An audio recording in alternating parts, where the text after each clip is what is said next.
My mother was the Queen for a very long time. And although you kind of know that this might happen, you don't really think about it very much. Not least of all because the monarchy is about continuity. Throughout her life, Her Majesty the Queen, my beloved mother, was an inspiration, an example to me and to all my family. ¿Qué pesa más, la lealtad de una madre a su hija o el deber de una reina a la corona? Camilla ha iniciado una guerra silenciosa por la herencia del rey, un movimiento audaz que la enfrenta directamente a la princesa Ana y a la futura reina, Catalina. ¿Es un acto de amor o de pura ambición? Si hay algo que le gusta a la gente más que la historia, es el salseo, el chisme. Y si hablamos de salseo real, la monarquía británica se lleva el premio gordo, vamos. La muerte de la reina Isabel II no fue solo una tragedia que paralizó al mundo, fue el pistoletazo de salida para una nueva era y con ella una nueva ronda de intrigas palaciegas que harían palidecer a cualquier serie de televisión. Sé lo que estaréis pensando, que con la coronación de Carlos III y su eterna amada Camilla, las aguas por fin se calmarían, que después de décadas de escándalos la corona encontraría un poco de paz. Muy bonito, sí señor. Pero la realidad, como siempre, fue bastante más oscura, más complicada. Porque mientras el mundo veía carrozas doradas y coronas centelleantes, dentro de los muros de Buckingham Palace se estaba librando una guerra silenciosa. Una batalla no por el trono, que eso ya estaba decidido, sino por algo casi igual de poderoso, la fortuna privada del rey. Una fortuna amasada a lo largo de generaciones, llena de secretos y exenta de impuestos. Y en el epicentro de este terremoto, una mujer que completó el viaje más improbable de la historia moderna, Camilla, la que pasó de ser la amante odiada, la otra mujer en el cuento de hadas roto de Carlos y Diana, a ser su majestad, la reina consorte. ¿Su objetivo? Romper siglos de tradición por una razón tan antigua como el mundo, su hija, asegurar su futuro. Pero en el ajedrez real cada movimiento tiene consecuencias. Y en su camino se interponen dos figuras formidables. Por un lado, la princesa Ana, la princesa real, el pilar de la tradición, la hija de su padre, una mujer forjada en el deber y con una versión casi alérgica a los dramas familiares. Por otro, la siempre perfecta Catalina, la princesa de Gales, la encarnación del futuro de la monarquía, una mujer con un poder silencioso pero inmenso, el poder del cariño del pueblo. La pregunta es inevitable. ¿Fue la jugada de Camilla un acto de amor puro de una madre que solo quería proteger a su hija? ¿O el movimiento final de una estratega maestra para tejer a su propia sangre en el tapiz dorado de la realeza para siempre? Vamos a desentrañar cómo Camilla, la superviviente, lucha por la herencia de su hija, una lucha que amenaza con sacudir los cimientos mismos de la Casa de Windsor. Las herencias, seamos sinceros, son un campo de minas emocional hasta en las mejores familias. Disputas por el jarrón de la abuela, tensiones por la casa del pueblo. Ahora imagina que lo que está en juego no son recuerdos de porcelana, sino castillos, ducados y una fortuna personal valorada en cientos de millones de libras esterlinas. Bienvenidos al reparto de la tarta de los Windsor. Cuando la reina Isabel II falleció, su hijo Carlos no solo heredó la corona, heredó un imperio privado. El valor exacto es un misterio digno de la corona, porque los testamentos reales se sellan durante al menos 90 años, un privilegio único para proteger, dicen, la dignidad del soberano. Pero sabemos que recibió el ducado de Lancaster, una finca privada con un valor estimado de más de 650 millones de libras. Un patrimonio que por una ley medieval pasa directamente de monarca a monarca, libre de impuestos, muy conveniente. Pero la cosa es que la reina también tenía una fortuna personal considerable, joyas, obras de arte, los castillos de Balmoral y Sandringham. Y aquí es donde el castillo de naipes empieza a temblar. Los rumores que salían de palacio eran insistentes. Se decía que el príncipe Andrés, el hermano caído en desgracia, el duque de York, estaba, y cito, desesperado porque Carlos, al parecer, no había repartido el pastel de la herencia privada de su madre. Andrés, ya sin asignación pública tras sus escándalos, se encontraba en una situación financiera, digamos, precaria. Y aunque la princesa Ana y el príncipe Eduardo son miembros trabajadores de la realeza, la sensación de que el hermano mayor se lo había quedado todo empezó a generar un resentimiento sordo, un veneno lento que se filtraba por los pasillos dorados del palacio. Este era el ambiente en el que Carlos III comenzaba su reinado. No solo tenía que gestionar un país y una Commonwealth, sino también una familia profundamente fracturada por el dinero y el privilegio. Un caldo de cultivo perfecto para la ambición, la intriga y los celos. Lo que Carlos no sabía, mientras intentaba apagar los fuegos de sus hermanos, era que la mayor amenaza para la frágil paz familiar no vendría de ellos, sino de la mujer que dormía a su lado en Clarence House. Para entender la jugada maestra de Camilla, primero hay que entender a la jugadora.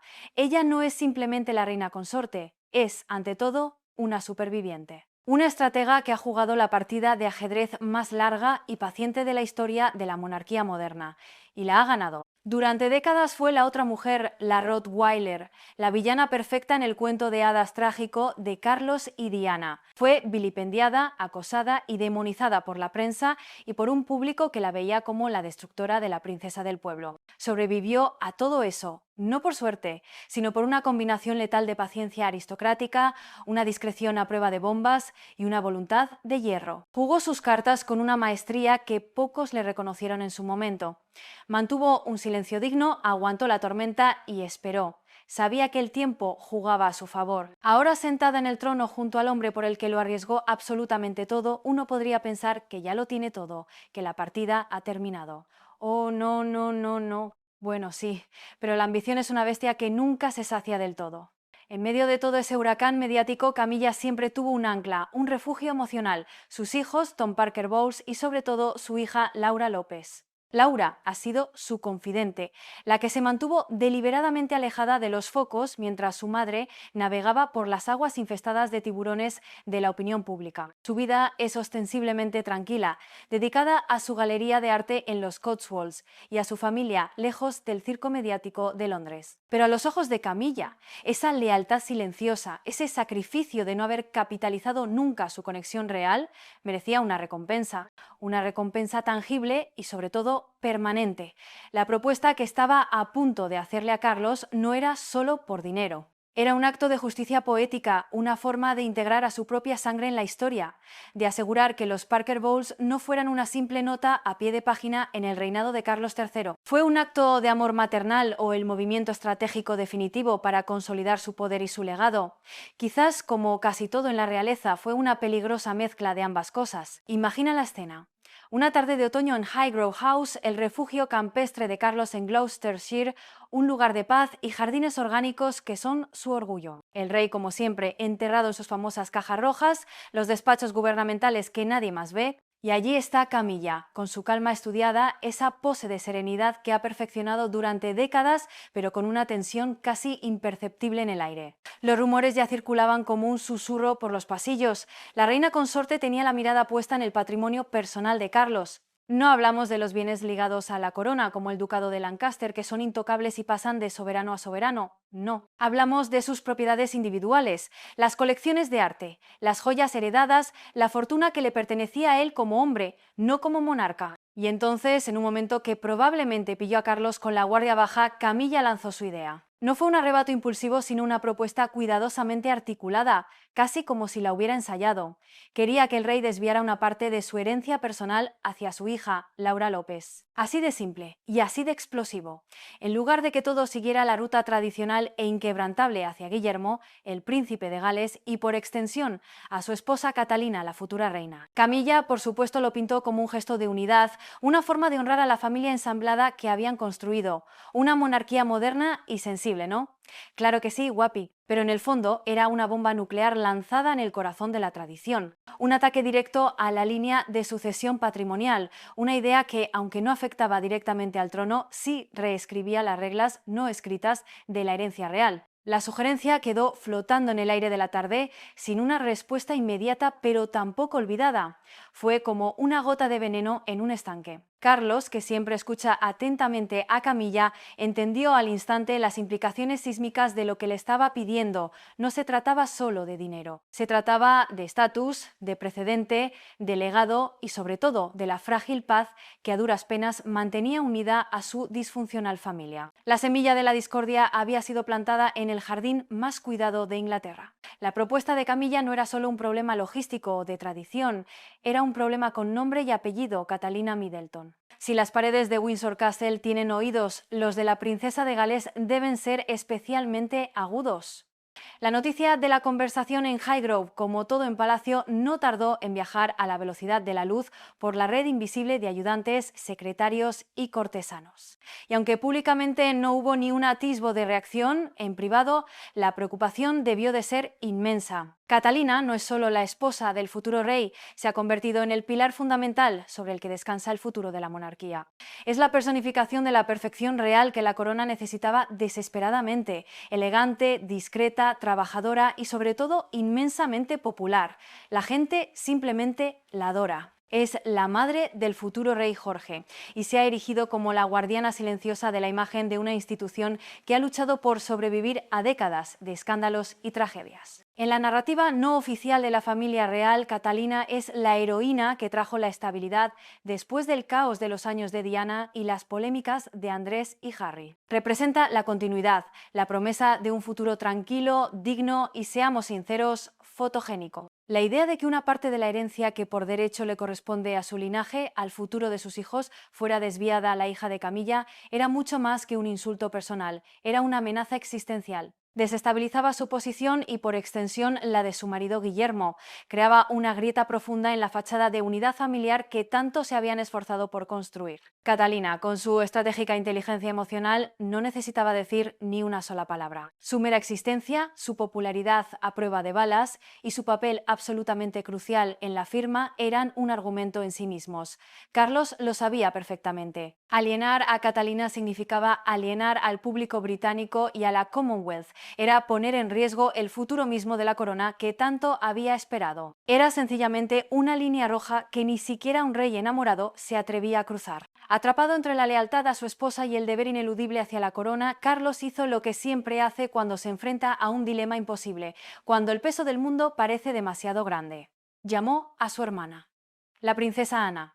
Si Carlos es el corazón a menudo conflictivo y torturado de la monarquía, Ana es su columna vertebral de acero, su eje de la razón. Su relación es una de las más fascinantes y menos comprendidas de toda la familia real. Con apenas 2 años de diferencia, crecieron juntos en la extraña burbuja dorada de Buckingham Palace, apoyándose mutuamente mientras sus padres, la reina y el príncipe Felipe, estaban constantemente ocupados con los deberes de Estado.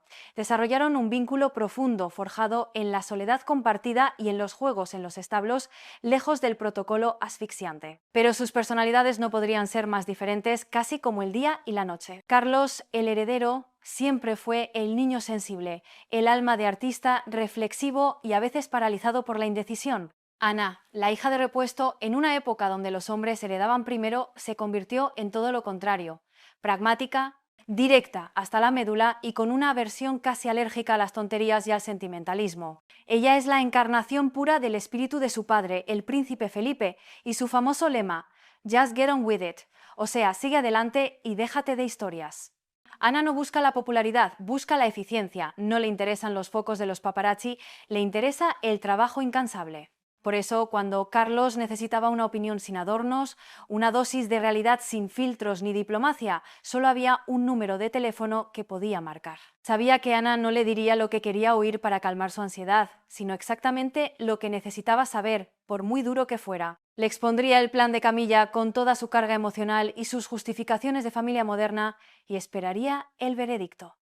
El veredicto de la guardiana no oficial de la tradición. La respuesta de la princesa Ana no fue una conversación amable entre hermanos. Fue, según las fuentes cercanas a su estilo inconfundible, más bien un informe militar, preciso, frío y absolutamente demoledor. Fiel a su carácter, no se anduvo con rodeos. Cualquiera que conozca mínimamente a Ana sabe que no endulza la verdad para proteger sentimientos, ni siquiera los de un rey. Su evaluación fue rapidísima, casi como si estuviera repasando los puntos de una misión de alto riesgo. Primero, el ángulo legal. El testamento de Carlos, redactado hace años cuando aún era príncipe de Gales en Clarence House, es un documento legalmente blindado. Distribuye sus bienes personales a los herederos directos, con Catalina, la princesa de Gales, actuando como la futura administradora de esa rama de la familia. Alterar eso, explicó Ana con una lógica implacable, invitaría a auditorías, a preguntas incómodas del Parlamento y a un escrutinio mediático brutal, justo en un momento en que las finanzas reales están más vigiladas que nunca.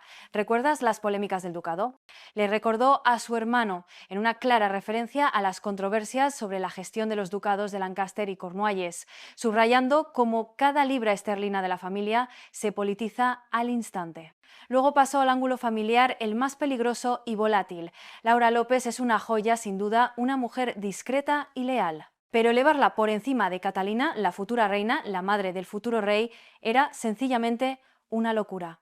El riesgo, alienar a Guillermo, el heredero que ya soporta una presión inmensa bajo el peso de la corona. Sería visto como un desaire público, una falta de respeto inaceptable a la mujer que ha dedicado su vida adulta a la firma. No era solo un asunto de dinero, era una cuestión de lealtad, de jerarquía y de futuro. Ana, en el fondo, no era insensible a la intención de Camilla. Entendía que, desde la perspectiva de una madre, era una búsqueda de justicia para su hija en una institución desequilibrada y a menudo cruel. Pero el consentimiento en términos reales significa alineación, y ella no iba a alinearse con una idea que amenazaba la estabilidad de la monarquía por un capricho sentimental. Su mensaje entre líneas fue cristalino. La tradición no es una sugerencia, Carlos, es el ancla de hierro que impide que este barco se hunda en la tormenta. Y ella, desde luego, no iba a soltarla. La gran ironía de toda esta tormenta palaciega es que los protagonistas involuntarios, Tom Parker Bowles y Laura López, parecen completamente ajenos, o al menos indiferentes, a las ambiciones dinásticas de su madre. No son figuras que busquen los focos ni anhelen un título. De hecho, han hecho un arte de mantenerse en un discreto y cómodo segundo plano, viviendo sus vidas lo más normalmente posible. Tom, que ahora tiene 47 años, es un conocido escritor gastronómico y crítico culinario. Tiene una personalidad pública, sí, pero dentro de un nicho muy específico que poco tiene que ver con los desfiles de Trooping the Colour. Su hermana Laura, de 44 años, es aún más reservada. Es una escuradora de arte que ahora dirige su propia galería en Belgravia, Londres, y lleva una vida familiar tranquila con su marido y sus hijos. Joe Little, el director de la prestigiosa revista Majesty, lo dejó meridianamente claro en una entrevista. Tom y Laura seguirán siendo precisamente como son. Sus nombres no cambiarán, no tienen derecho a títulos reales y todo indica que ni los buscan ni los quieren. No tienen seguridad oficial de Scotland Yard porque, como dijo Little, si no la han necesitado hasta ahora, no la necesitarán cuando cambie el reinado. Valoran su privacidad por encima de todo. Sin embargo, no viven en una cueva. Estuvieron presentes cuando su madre fue investida como Dama Real de la Orden de la Jarretera, una de las más altas distinciones, y por supuesto asistieron a la coronación, donde inevitablemente los medios de comunicación volvieron a poner sus ojos sobre ellos. Son parte de la familia, pero no son parte de la firma. Su relación con su padrastro, el rey Carlos, y con sus hermanastros Guillermo y Harry es genuinamente cordial. De hecho, Tom tiene el curioso honor de tener a Carlos no solo como padrastro, sino también como padrino. Y Laura es amiga de los príncipes desde hace años. Su hija, Eliza, fue una de las adorables damas de honor en la boda de Guillermo y Catalina en 2011. Pero esta cercanía familiar es precisamente lo que hace que la propuesta de Camilla sea tan compleja y para muchos tan desconcertante. ¿Está luchando por unos hijos que ni siquiera desean esa herencia dorada? ¿O los está utilizando como peones en su propio juego de poder y legado? Para entender la magnitud del disparate que habría sido aceptar la sugerencia de Camilla, solo hay que echarle un vistazo a la línea de sucesión al trono británico. No es una simple lista de nombres, es un muro de acero, una estructura rígida y casi inmutable, definida por siglos de ley y tradición, diseñada con un único propósito: garantizar la continuidad por encima de cualquier deseo o capricho personal. Es la maquinaria del poder en su forma más pura. En la cima, obviamente, está el príncipe Guillermo, el príncipe de Gales, el heredero directo, el hombre que ha sido preparado para su destino desde la cuna. Tenía solo 15 años cuando el mundo se detuvo con la muerte de su madre, y desde entonces, cada paso de su vida ha sido un ensayo para el papel que le espera. Heredó el inmenso ducado de Cornualles de su padre, y su principal deber es, y siempre será, apoyar al rey. Después de él, la cosa se pone interesante. No viene Harry. El segundo en la línea es su hijo, el príncipe Jorge de Gales, un niño que ya siente el peso de un futuro que no ha elegido, y después de Jorge, su hermana, la princesa Carlota. Y luego, su hermano pequeño, el revoltoso príncipe Luis. Solo entonces, en un lejano quinto puesto, aparece el príncipe Harry, el duque de Sussex, el hijo pródigo que ahora vive en California. Pero la cosa no acaba ahí, porque después de Harry vienen sus hijos, Archie y Lilibet. Y después de ellos, en una de las mayores ironías de la monarquía moderna, sigue estando el príncipe Andrés, el duque de York, a pesar de sus escándalos y su exilio público. Y luego, por supuesto, sus hijas, las princesas Beatriz y Eugenia, y todos sus respectivos hijos. La lista es larguísima y se extiende por ramas y ramas de la familia. La propia princesa Ana, a pesar de ser la segunda hija de la reina, figura en el puesto 16, una reliquia de la antigua ley de primogenitura masculina que priorizaba a los hombres. ¿Cómo se supone que el rey, el custodio sagrado de esta tradición, iba a saltarse a todas estas personas con un derecho legítimo para beneficiar a su hijastra? Hubiera sido un escándalo monumental, una bofetada a la estructura misma de la monarquía que él juró proteger. La propuesta de Camilla no era solo audaz, desde el punto de vista de la tradición, era completamente absurda, casi una fantasía. La princesa Ana no es la royal más glamurosa, ni la más fotogénica, ni la que vende más revistas, y francamente no le podría importar menos. Ella no está interesada en ser un icono de la moda ni en pasar el rato en lugares donde van los paparazzi. En cambio, personifica la ética del trabajo duro y el sentido del deber, hasta un extremo casi sobrehumano. El año pasado, sin ir más lejos, llevó a cabo 474 compromisos oficiales, superando a todos los demás miembros de la familia real, incluido a su hermano, el rey. Ella es, sin la menor duda, la columna vertebral, la roca de la institución. A diferencia de su madre, que era mucho más estoica y hermética, Ana ha dejado ver un poco más de su arrolladora personalidad a lo largo de los años. Es directa, a veces hasta el punto de ser brusca, y no tiene absolutamente ningún miedo de decir lo que piensa. En 2019 se hizo viral en todo el mundo después de que pareciera encogerse de hombros y negarse a saludar al entonces presidente Donald Trump durante una recepción en Buckingham, un gesto sutil pero inequívoco de desafío que encantó al público. Sus logros personales son impresionantes y dejan en evidencia a muchos de sus rivales. Fue nominada al Premio Nobel de la Paz por su trabajo con Save the Children. Compitió en los Juegos Olímpicos de Montreal en 1976 como amazona de élite e incluso frustró un intento de secuestro en 1974 en pleno The Mall de Londres. Cuando el secuestrador le ordenó salir del coche, su legendaria respuesta fue "Not bloody likely", que se podría traducir como un contundente "ni de coña". Así es, Ana. Es la hija de su padre sin rodeos y no le baila el agua a la prensa, a la que a menudo trata con un desdén apenas disimulado. Los británicos, condicionados a ver a la realeza como seres casi supremos, adoran esa extraña mezcla de autoridad inquebrantable y empatía genuina que ella proyecta en sus innumerables actos benéficos. No importa su lugar en la línea de sucesión, es una royal trabajadora, fiable y leal hasta la médula. Su presencia constante y su juicio certero la han convertido en una de las confidentes más cercanas y valiosas de Carlos. Ella es la roca en la que él se apoya, la voz de la tradición y el sentido común en un mundo cada vez más caótico y cambiante. Y en el corazón de toda esta tormenta, de este choque de placas tectónicas entre la tradición y el deseo, se encuentra un hombre en una posición francamente imposible: Carlos III. Imagínate, esperas 70 años para ascender al trono, toda tu vida siendo el príncipe en prácticas, solo para descubrir que la corona es mucho más pesada, más solitaria y más complicada de lo que nunca imaginaste. Su dilema es digno de una tragedia de Shakespeare, una lucha interna entre tres roles irreconciliables: el soberano, el esposo y el padrastro. Por un lado es el rey, el defensor de la fe, el custodio de más de 1000 años de historia y tradición. Su deber, el que le inculcaron desde niño, es preservar la monarquía, mantener su estabilidad a toda costa y asegurar una transición suave y sin sobresaltos a la siguiente generación, una generación encarnada en la imagen de estabilidad que proyectan Guillermo y Catalina.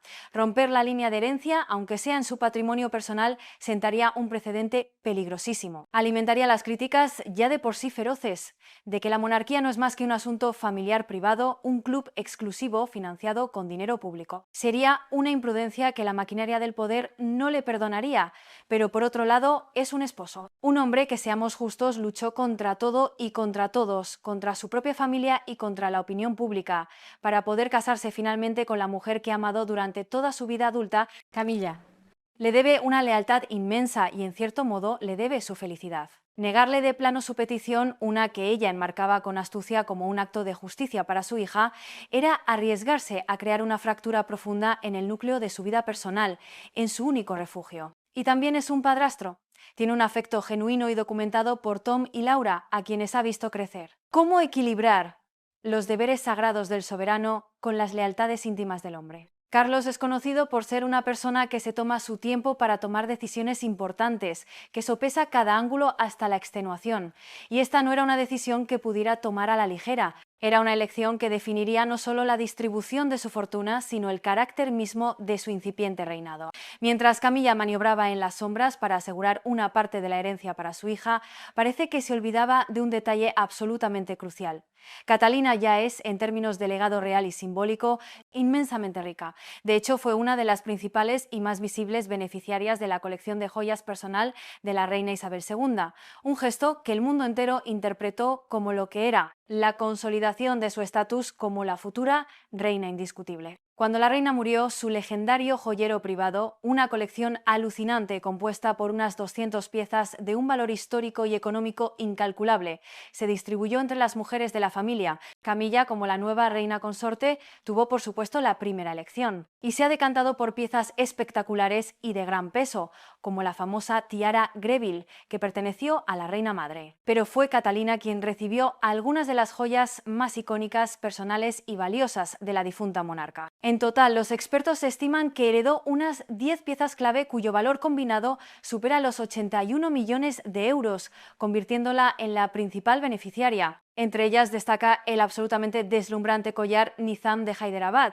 una obra maestra de la casa Cartier de 1935 con más de 50 diamantes de gran tamaño, que fue un regalo de bodas para la entonces princesa Isabel en 1947, una de las piezas favoritas de la reina, que ahora adorna el cuello de la futura reina. También heredó el histórico collar George V Festoon, una impresionante pieza de 3 hileras de diamantes valorada en casi 3 millones de euros, que lució de manera muy significativa en las fotografías oficiales tomadas tras la coronación de Carlos III.